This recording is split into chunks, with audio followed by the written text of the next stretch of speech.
Hello, જાગૃત આવાસમાં તમારું સ્વાગત છે. મારું નામ છે ચિંતન અખાણી. ધોરણ 10 નું ગણિત હું તમને કરાવી રહ્યો છું.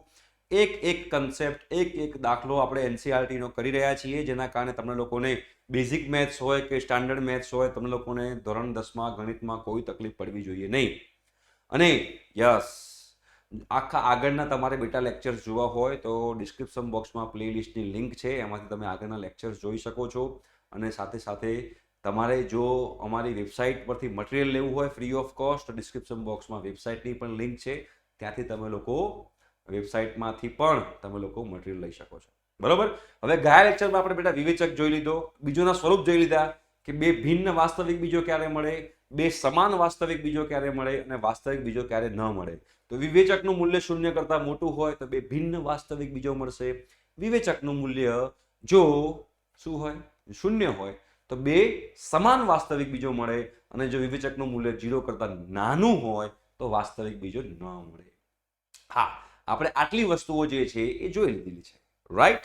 ઓકે, તો હવે બેટા આગળ વધીએ અને સ્વાધ્યાય 4.2 4.3 તરફ જઈએ અને સમજવાનો પ્રયત્ન કરીએ કે શું છે ને શું નહીં. ચલો, નીચે આપેલા દ્વિઘાત સમીકરણના બીજોના સ્વરૂપ શોધો. જો તેમને વાસ્તવિક બીજ હોય તો શોધો. ચલો, તો કશું જ નથી ટેન્શન લેવાની જરૂર. તમારા માટે તમારો ભાઈ હાજર જ છે અને તમારા માટે જાન જીગર ને જલેબી છે. તો એના માટે આપણે એક સમીકરણ લઈ લઈએ. સમીકરણ જે છે 2x² બરાબર છે -3x + 5 બરાબર 0 થાય છે. બરાબર. હવે આપણે એને સરખાઈશું કોની જોડે? જે વ્યાપક સ્વરૂપ છે દ્વિઘાત સમીકરણનું, એ વ્યાપક સ્વરૂપ શું છે? ax² + bx + c બરાબર 0. એની સાથે બેટા આપણે સરખાઈએ તો સરખાવો તો અહીંયા a નું મૂલ્ય શું મળે છે? 2, b નું મૂલ્ય મળે છે -3 અને c નું મૂલ્ય મળે છે 5. બરાબર છે.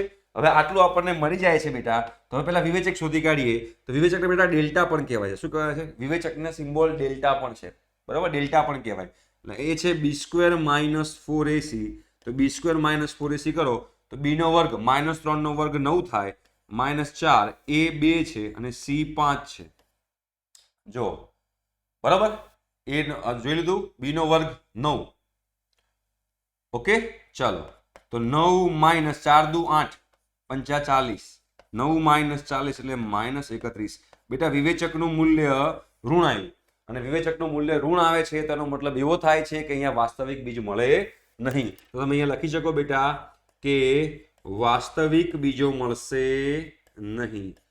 બીજો મળશે નહીં. કેમ કે શું થાય છે બેટા?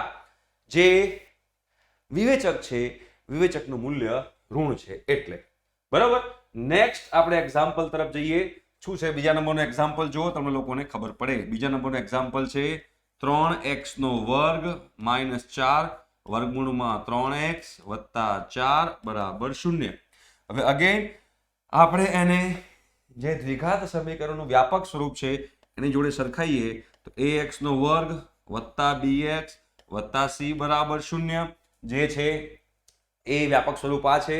તો એના પરથી બેટા મને a નું મૂલ્ય શું મળશે? જો તો a નું મૂલ્ય 3 મળે છે, b નું મૂલ્ય -4 √ 3 મળે છે, c નું મૂલ્ય 4 મળે છે. તો ડેલ્ટા શોધી કાઢીએ. b² - 4ac કરી નાખીએ બેટા. તો b² - 4ac, b નો વર્ગ 4 નો વર્ગ 16, 16 √ 3 નો વર્ગ શું થાય? b નો વર્ગ. b નો વર્ગ એટલે કે 4 √ 3 નો વર્ગ. 4 નો વર્ગ 16 થાય, √ 3 નો વર્ગ 3 થાય, 16 તારી 48 થાય. તો અહીંયા 48 - 4 એ તમારો 3 છે અને c પણ તમારો 4 છે. તો 48 - 4 તારી 12, 12 દુ 24, 12 તારી 36, 12 ચોક 48, 48 - 48 0. બેટા ડેલ્ટાનું મૂલ્ય આવ્યું 0.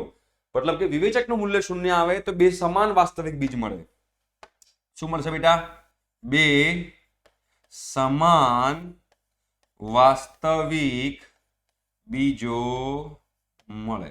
બે સમાન વાસ્તવિક બીજો મળશે બેટા. અને બે સમાન વાસ્તવિક બીજો મળે છે. કયા મળશે?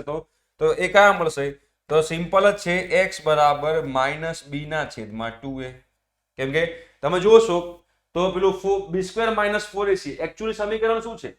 રિયલમાં કયું સમીકરણ હતું બેટા? જો વિચારો, રિયલમાં સમીકરણ આવું હતું. શું હતું રિયલમાં સમીકરણ? શું હતું? આવું હતું. x બરાબર b ± b ± √ b² - 4ac/2a. હવે જો આ 0 હોય તો ખાલી -b/2a બચે કે ના બચે? આ 0 છે, b² - 4ac જે છે એ b² - 4ac બેટા 0 હોય તો આ 0 થઈ જાય, તો -b/2a, અને બંને બીજ સરખા જ છે તો બંનેનું મૂલ્ય -b/2a જેટલું જ હોવાનું છે. તો -b કેટલું થશે? તો જો તો -b કેટલું છે? -4 વર્ગમૂળમાં 3 છેદમાં 2 ગુણ્યા 3. તો અહીંયા તો માઇનસ માઇનસ પ્લસ થઈ જાય. 2 દૂ ઉપર જશો તો 4 વર્ગમૂળમાં 3 નીચે 2 ગુણ્યા 3. તો 2 દૂ 4 ચાલે તો શું લખાય? 2 વર્ગમૂળમાં 3 ના છેદમાં 3. હવે 2 વર્ગમૂળમાં 3 છેદમાં 3 છે, છેદમાં 3 છે ને વર્ગમૂળમાં 3 નો વર્ગ કહી શકું. શું કહી શકાય? 2 વર્ગમૂળમાં 3 નીચે જે 3 છે અને લખી નાખો વર્ગમૂળમાં 3 નો વર્ગ. તો વર્ગમૂળમાં 3 એક કેન્સલ થઈ જાય, એક ઉડી જાય, એટલે 2 ના છેદમાં વર્ગમૂળમાં 3 આ તમારો જવાબ આવે. બરાબર? તો જો પહેલું જે હતું એના વાસ્તવિક બીજ શક્ય નહોતા કારણ કે વિવેચકનું મૂલ્ય 0 કરતા નાનું હતું. બીજો જે છે એના બે સમાન વાસ્તવિક બીજો મળે છે કેમ કે એમાં વિવેચકનું મૂલ્ય 0 છે. હવે જે ત્રીજા નંબરનો દાખલો છે એ પણ તમે લોકો સોલ્વ કરવાનો પ્રયત્ન કરો એટલે તમને લોકોને આઈડિયા આવે કે હું તમને એકચ્યુઅલીમાં શું કહેવા માંગી રહ્યો છું. ચલો ત્રીજું શું છે? ત્રીજું છે કંઈક આવું, 2x નો વર્ગ -6x + 3 = 0. એને જે દ્વિઘાત સમીકરણનું વ્યાપક સ્વરૂપ છે એની જોડે સરખાવો. તો ax નો વર્ગ + bx + c = 0. આપણે એની સાથે સરખાઈ શકીએ અને બેટા એની સાથે સરખાયા પછી ત્યાંથી આપણને a નું મૂલ્ય મળશે 2, b નું મૂલ્ય મળશે -6 અને c નું મૂલ્ય મળશે 3. બરાબર છે? હવે શોધી કાઢો વિવેચક. વિવેચક એટલે કે ડેલ્ટા બરાબર b² - 4ac. તો b નો વર્ગ એટલે કે -6 નો વર્ગ -4. a શું છે? a2 છે. c શું છે? 3 છે. -6 નો વર્ગ 36, 4 દુ 8 તરી 24, 36 - 24 12. બરાબર છે? આ આપણને વિવેચક મળી ગયો. હવે વિવેચક મળી જાય તો એ 0 કરતા મોટો આવ્યો અને વિવેચક જો 0 કરતા મોટો આવે તો બે ભિન્ન વાસ્તવિક બીજો મળે તો આપણે એવું લખી શકીએ કે x બરાબર એકને આપણે x1 કહી દઈએ, એક બીજને આપણે x1 કહી દઈએ તો -b પ્લસ વર્ગમૂળમાં ડેલ્ટા ના છેદમાં 2a અને બીજું બીજ જે છે એને આપણે x2 કહી દઈએ તો -b માઇનસ વર્ગમૂળમાં ડેલ્ટા ના છેદમાં 2a. બરાબર છે? તો ચલો -b, b શું છે? -6. તો -6 પ્લસ વર્ગમૂળમાં 12 ના છેદમાં 2a તો 2 ગુણ્યા 2. બરાબર છે? ચલો વર્ગમૂળમાં 12 ને શું લખાય છે સમજો. વર્ગમૂળમાં 12 છે બેટા તો વર્ગમૂળમાં 12 ને લખાય વર્ગમૂળમાં 4 ગુણ્યા 3 અને 4 નું વર્ગમૂળ 2 થાય અને 3 નું વર્ગમૂળ વર્ગમૂળમાં 3 થાય. મતલબ કે વર્ગમૂળમાં 12 ને 2 વર્ગમૂળમાં 3, 2 વર્ગમૂળમાં 3 એટલે કે 2√3 લખી શકાય. તો આને કંઈક સાદુરૂપમાં કંઈક આવું લખાય -+6 થઈ જાય +2√3 થઈ જાય એના છેદમાં 4 થઈ જાય.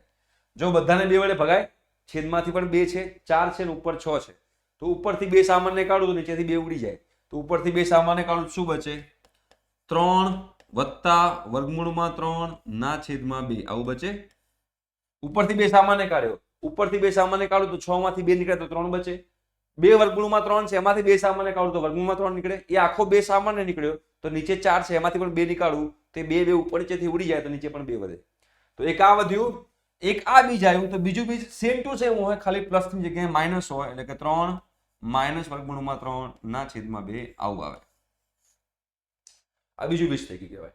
તો જો પહેલું જે હતું એમાં વાસ્તવિક બીજો નહોતા મળતા, બીજું જે હતું એમાં બંનેમાં સરખા બે સમાન વાસ્તવિક બીજો મળતા હતા અને જે ત્રીજું જે છે એ બંનેમાં બે ભિન્ન વાસ્તવિક બીજો મળ્યા અને 3 નો મેં અહીંયા આગળ ઉકેલ તમારી સમક્ષ મૂક્યો.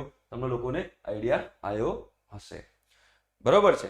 ઓકે, તો આઈ હોપ સો કે તમને લોકોને ખબર પડી હશે કે આ દાખલા કેવી રીતે ગણીએ છીએ.